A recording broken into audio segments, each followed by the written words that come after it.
Okay. Yeah, because it's going to be put on our website for those who are not able to attend. So that's why we're recording it. So anyway, I'm officially welcoming you all to. I seem to be having issues with my audio setting. Oh, sorry about that.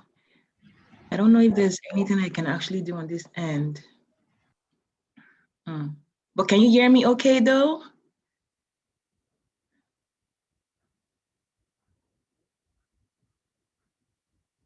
No? Yeah? Okay. Anyway, let's get started. All right. So I'm officially welcoming you all to Making Research Accessible series, this time with a focus on the elderly. So first, I want to acknowledge that I'm hosting live from the unceded territory of the Lake Tene. So I'm going to be the interviewer and the host, and my name is Rikawa. For those who don't know me, I am a UMBC graduate research ambassador for the 2020-2021 school year. And our guest today is Dr. Shannon Freeman. And I don't know if we are all familiar with her, but I do have a quick bio that I'm going to read to give you all like sort of like an idea of, what she's done and accomplished and all that. So Dr. Freeman is an associate professor at UNBC School of Nursing. She's also a member of AgeWell, which is Canada's technology and aging network, focusing on innovative solutions to support healthy aging, and is leading work examining clinical need for long-term care in rural and northern communities. Additionally, Dr. Freeman is one of the founders of CTown, Center for Technology Adoption for Aging in the North. It's a collaboration center for innovations in technology development and implementation to support older adults in rural and northern communities, with the aim of connecting researchers and technology developers with healthcare systems, decision makers, leaders, and care providers. Dr. Freeman's work with CTAN focuses on adapting, piloting, and implementing new and existing technology solutions tailored to address the challenges experienced by rural and northern communities. Dr. Freeman is also working on closing the gap between technology development and its implementation and sustained use, especially for older adults in rural and northern areas. To that end, Dr. Freeman also takes an active role in research focused on hospice, palliative, and end-of-life care, and is a director of the Prince George Hospice and Society. Dr. Freeman has published 37 peer-reviewed articles. I'm sure it's probably more than this now, because this is like a dated information. She's also co-edited the book, written 8 book chapters, and played an active role in the creation of the Inter-RAI palliative care clinical assessments. So it's a real pleasure to have you here with us, Shannon. Thank you so much for having me. It's Yeah, great to come and chat with you guys. yeah, for sure. So I will start with the questions I have kind of written. So I don't know how many student researchers we have in the audience today, but speaking from experience, I can appreciate how daunting a task it is to find a research area and actually stick to it. So your research focus is in the area of social gerontology, if I'm not mistaken, but your specialization varies from aging, long-term care, and palliative care. Now, my first question is, how did you decide on these specialty areas? Yeah, so that's a great question. I think, we all have our own story and our own journey of how we got to the place where we are today. And for me, I come from a small town. I was partially raised by my grandmother when I was in my teenage years, and she was really influential on me. And so my biggest driver to really get involved in the research area of gerontology, or the field of looking at aging, really stems from wanting to give back to her, and being able to kind of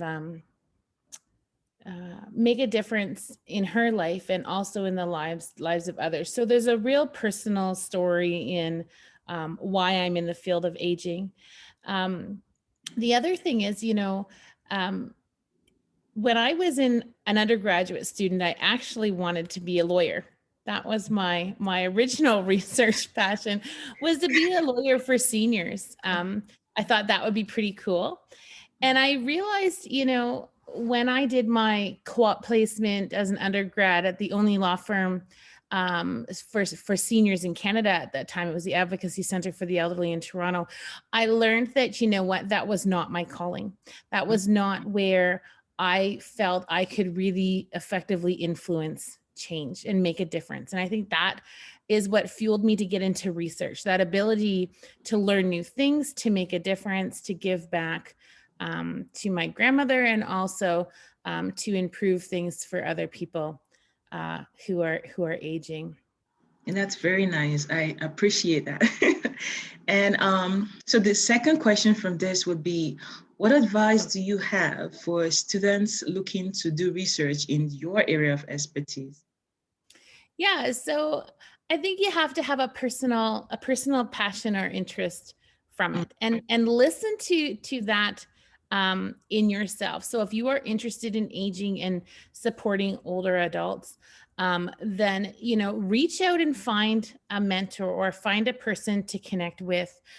I was lucky enough in my master's program to have two of the most wonderful supervisors who sat down with me and said, "Hey, what do you like? What is interesting for you?"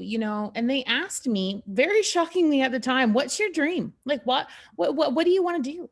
And I kind of stuttered at that answer because I wasn't ready for them to ask me what was my interest in my passion. And so I really reflected on it, and that's where my whole line of research looking at longevity came from. Because I have a personal interest, and I really wonder, like, what is the answer to that? Why do some people live to age 120 and still pump their own gas and go to the grocery store? And then other people, like my grandma, who seem to do everything right, die at a young age. And so, they asked me that. And so when trying to find my own pathway, I had some really great mentors who challenged me to think within myself, what do I want to do? Where do I want to be?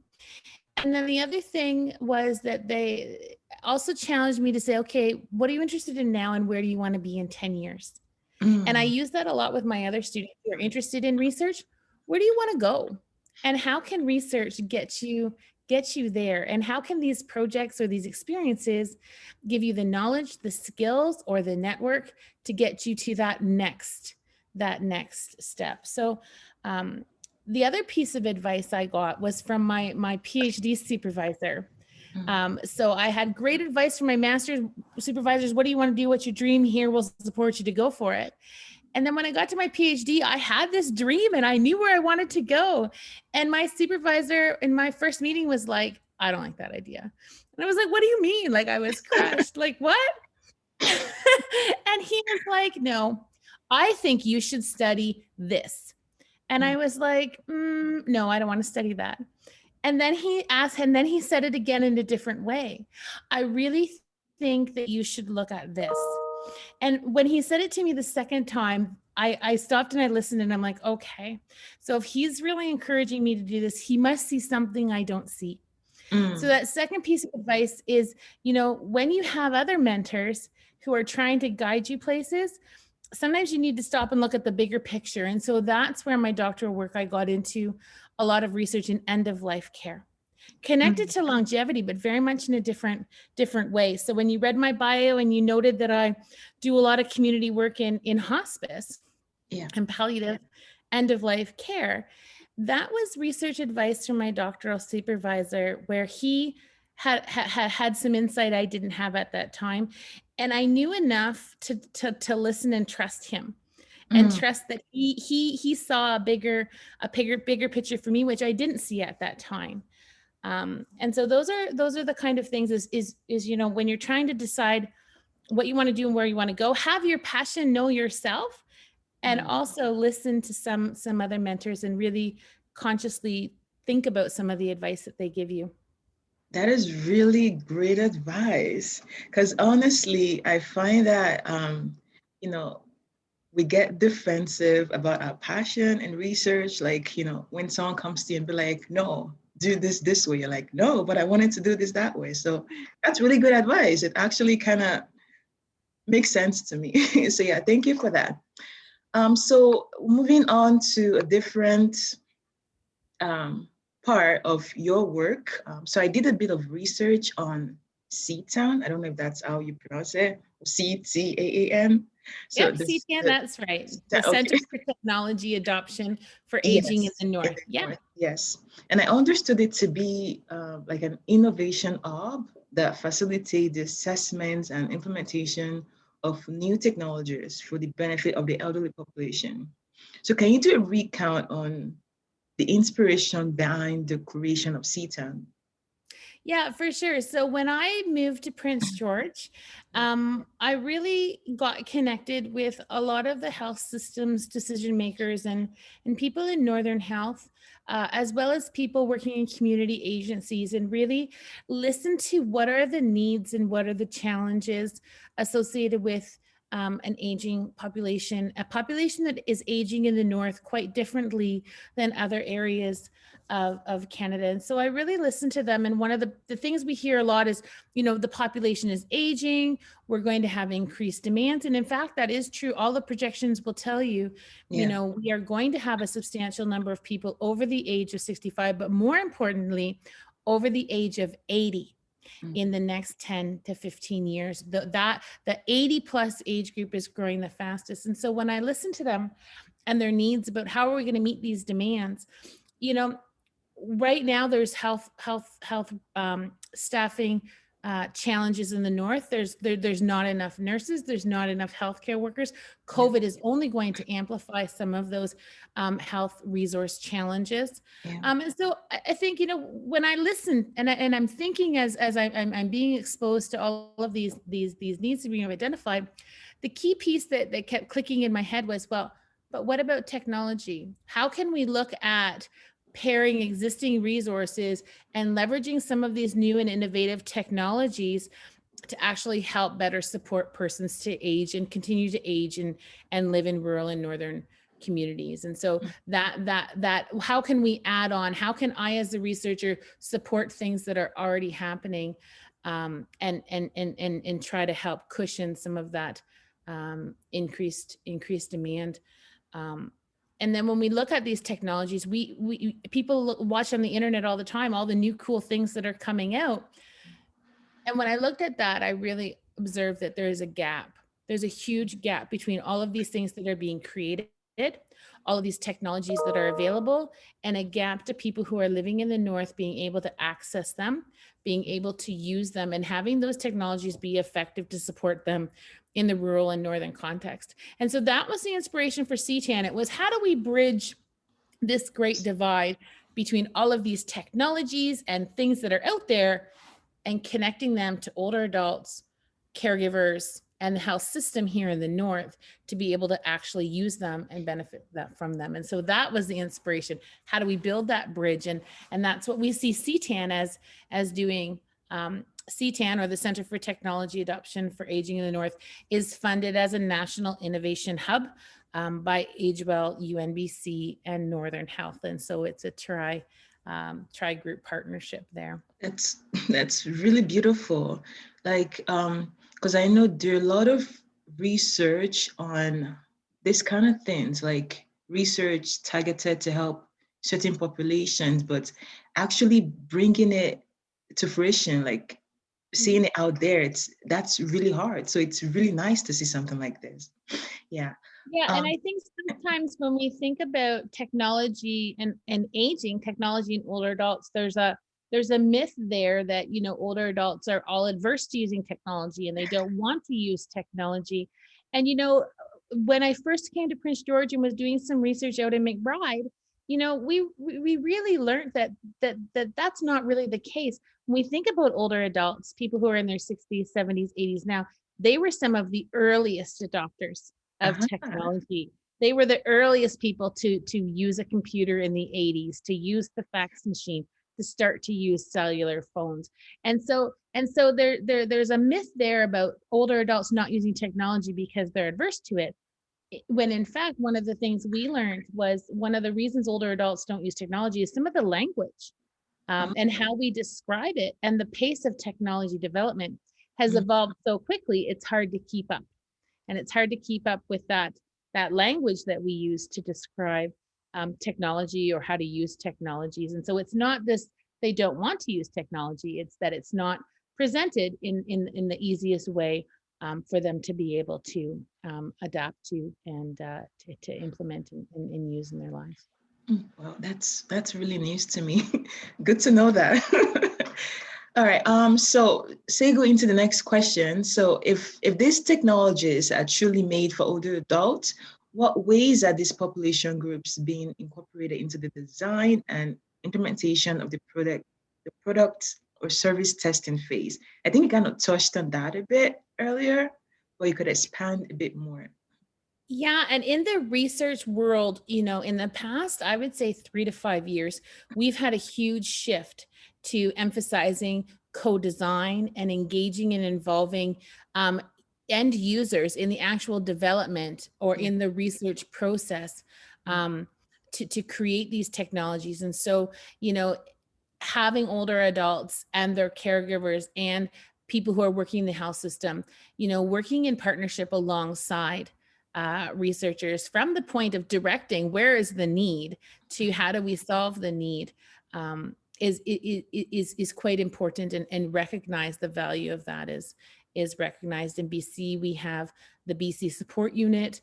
CIHR has funded the strategy for patient-oriented research, which I would argue is really person-oriented research, but really emphasizes the importance and value of working with older adults. And indeed, this morning I was just talking to some of my older adult advisory partners for a research project, being like, okay, so we're going to make some videos. What should those videos be? How can we, what's the message that you want to send from the learnings we've had for this research? So yeah, I think, we have a phrase now, nothing about us without us. And that really sticks to my heart when I'm working with research partners, is that they are my partner, they are my equal partner, and their voice is important. And so that's definitely. I totally get that. So this next question, because I wanted to ask if you foresee any challenges in the process of technology acceptance and adoption in this population group. But I feel like you kind of already hinted at, this group being really receptive to new technology. Well, I think that people are all different, and there's lots of challenges, and I think that's where research is really important to identify what are some of those barriers and challenges, and then to create and hopefully co-create solutions to overcome them. No technology or system is necessarily 100% accurate. So when we think about the rural and northern context, some devices don't work inside a building. Others don't work when there's not the same level of broadband or Wi-Fi connectivity.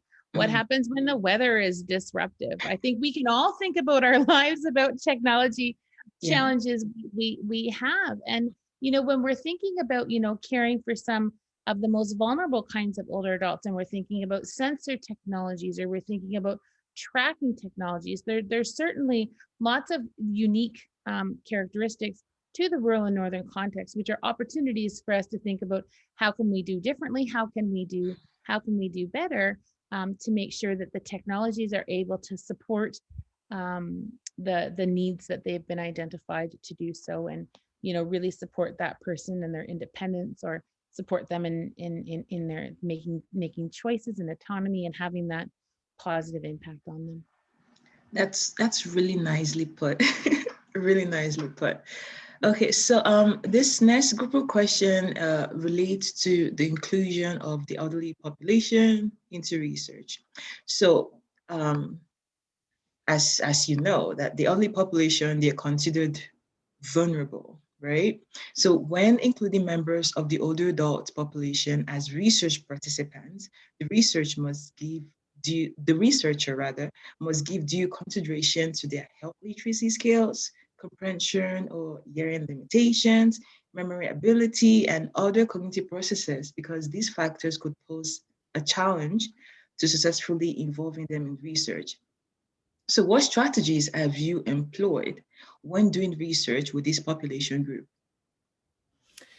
So I think the most important rule for being a good researcher is to be yourself, to be Mm, authentic, and okay. to be kind. And I think, I always try to be humble and respectful and listen before I speak, when I'm working with any research participants or research partners. Mm, As a professor or even as a graduate student, people in the academy, when they give you a title, you are a doctoral student, or you are a master's student, or you are a professor and such. Sometimes that can be really intimidating when you're trying to build authentic relationships with people. And even sometimes that name or title puts your partner or your participant in a place where they expect that you are the authority and you're going to tell them things. So I always say, when I do research, I just try to be kind and listen and be humble, and try to level that power and balance, whether and recognize that it may be there whether you see it or not. And that's true for students. You're a master student, you're really smart, you've gotten there. And so people have that expectation, you're going to tell me, you're the knowledgeable one. And you mm, need to shift that balance right at the beginning. And I always say, just be kind. Some of the simplest things, just be a nice person, be soft, and listen, will get you really, really far. Some of the other pieces in your questions, though, the guidance we take as researchers is from the TCPS2. Know yeah. your ethics, know your ethical guidelines, know your rules. And if you don't, ask and collaborate with people who do. If Mm, you're working with someone who has diminished capacity or may have it, there are rules and guidelines that we have to follow and acknowledge. There is really great training, free training. You can do it anytime as a online with the TCPS2. That's the Tri-Council policy statements for ethics. And they have a very good program where you can go through the modules and learn. Sex yeah. and gender-based training from CIHR I also find very helpful in thinking about being inclusive of sex and gender in research. Mm, So those are, and they're free online. There's 3 different components. There's 3 different programs for the sex and gender training on CIHR. So you can Google those, and those resources are for any population, not just when working with older adults, when working with any participants mm, in research. So okay. Thank you. Thank you for that, for breaking that down. yeah.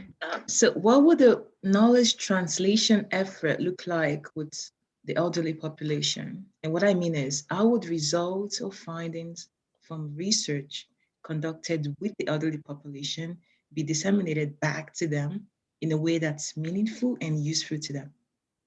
Yeah, so the best way as a researcher to answer that question is I ask them right at the beginning, and I learn from them. What's the most effective way? If we're going to do all this work, how's the best way to share it out?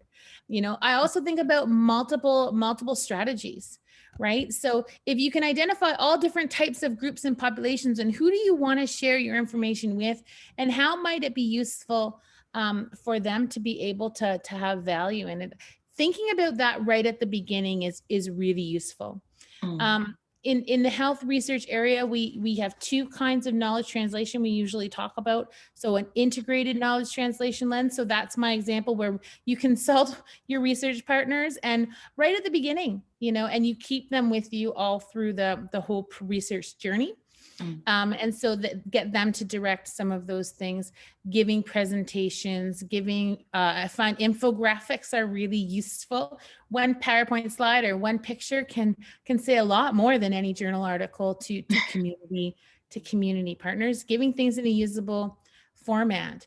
One of the knowledge translation output from one of my most recent ones, we just did some really cool videos that we share out. They're publicly freely available, but also our research partners wanted a business card. They wanted a business card to be able to identify and connect to where to go to find those things. And so that we as researchers, that was not even on our radar. That came from our research partners who were like, this is a way I could actually use it. Okay, that's great. Then how can we work that in and create it?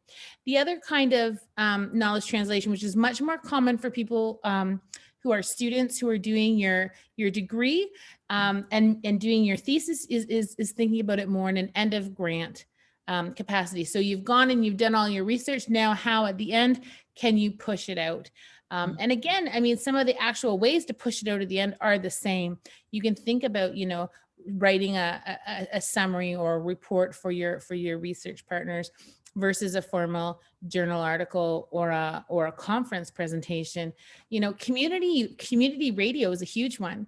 I often like to go talk on local community radio because regular normal people, that's what they're listening to. They're listening to the radio. They're not reading an academic journal. So how can I share my story through local radio?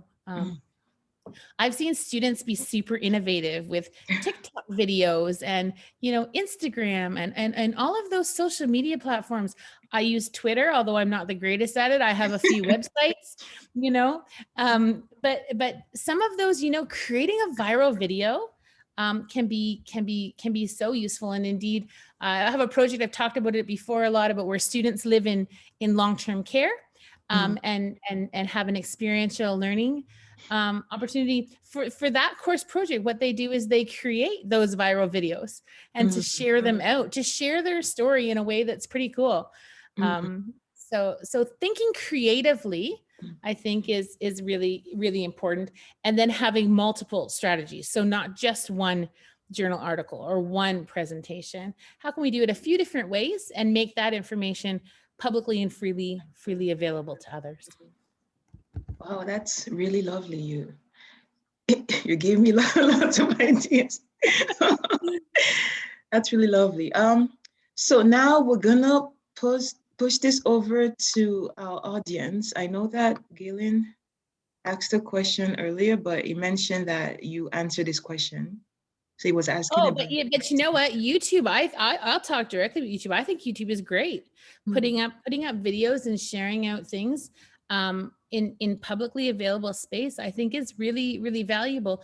And it's also important to tailor your message depending on the platform that you're using. So how I would pitch something in a video on YouTube may be very different than how I pitch something in a video that's embedded on my research team webpage. So thinking about how to be flexible and responsive to that. And indeed, if you go to www.dementiaexercise.com, you can see a whole pile of videos that we made, and they're actually hosted on Vimeo, and that's where they're based. But yeah, publicly available. And one of my other partners is like, can we put these videos on our website? And I'm like, yeah, like share it out. That's the whole purpose. These things were created, was to disseminate the findings and knowledge in a usable way. So yeah. Wow, it's very exciting. Do we have any other question from the audience before we call it a close for today?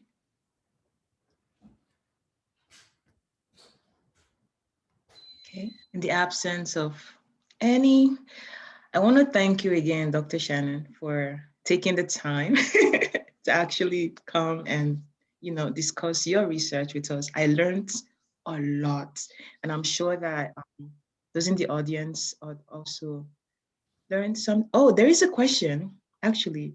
How do you go about communicating really technical ideas?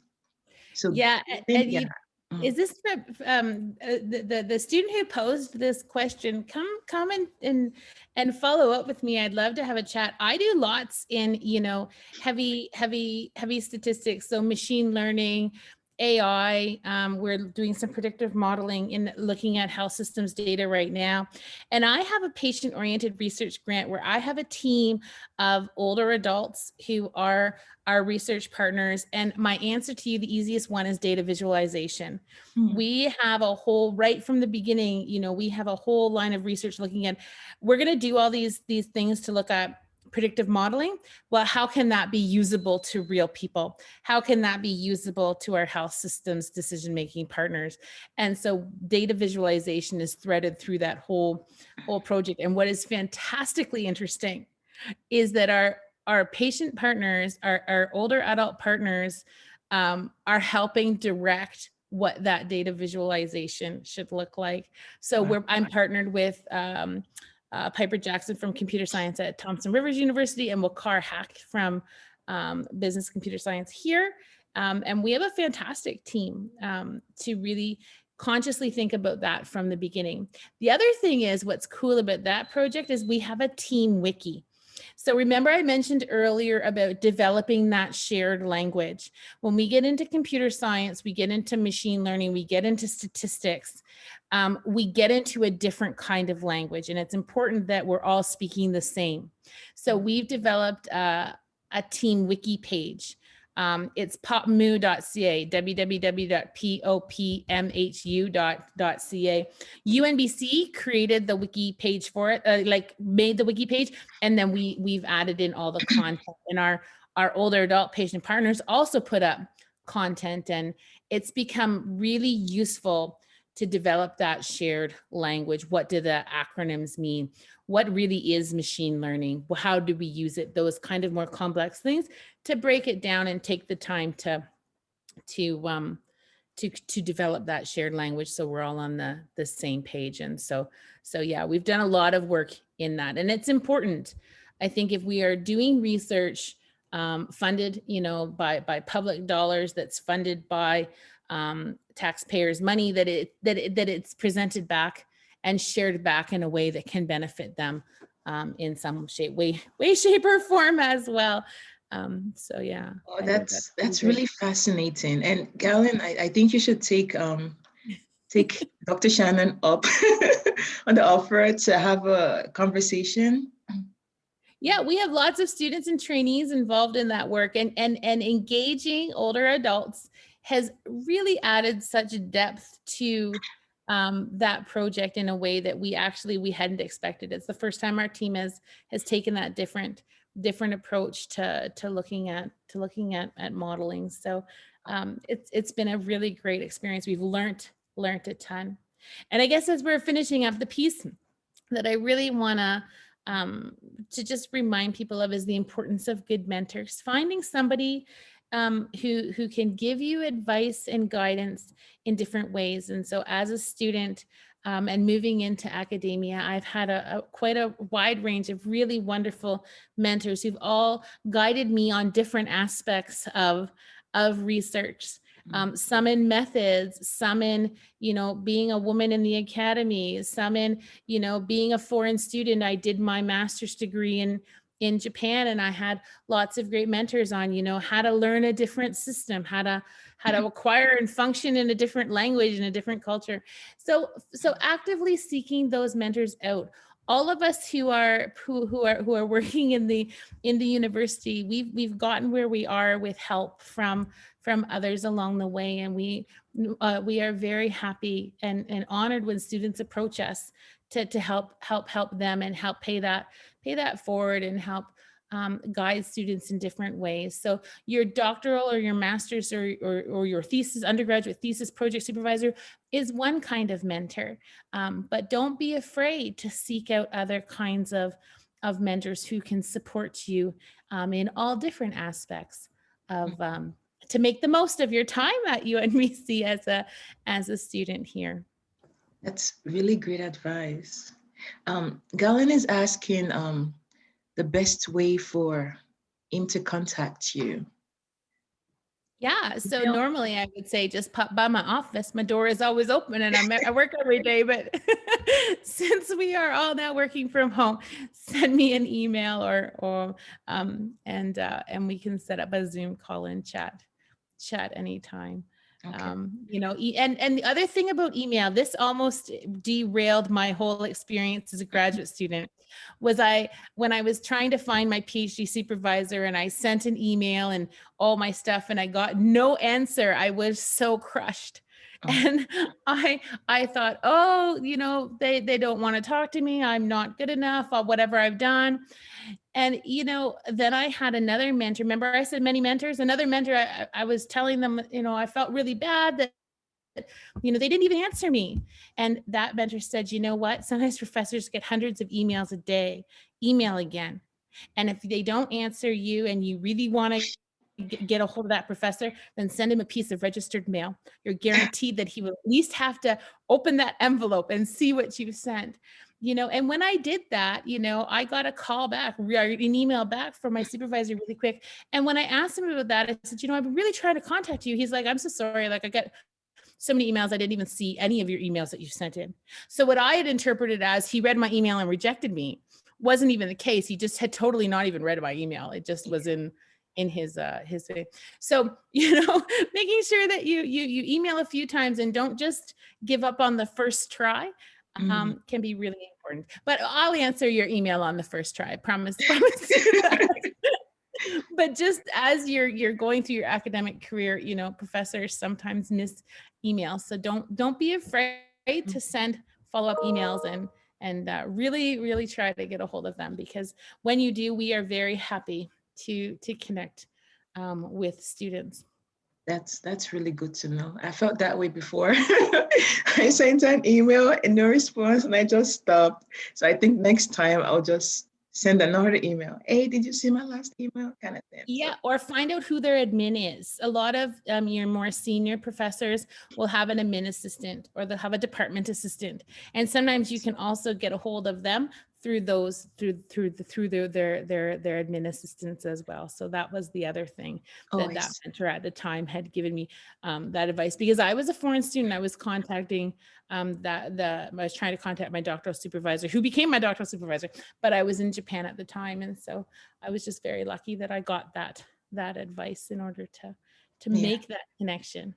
Because sometimes making the first connection is the hardest piece, but once you're connected, really great things can happen if you can. Yeah, definitely. There's one more question from elect. So it says, Dr. Freeman, it was great hearing from you.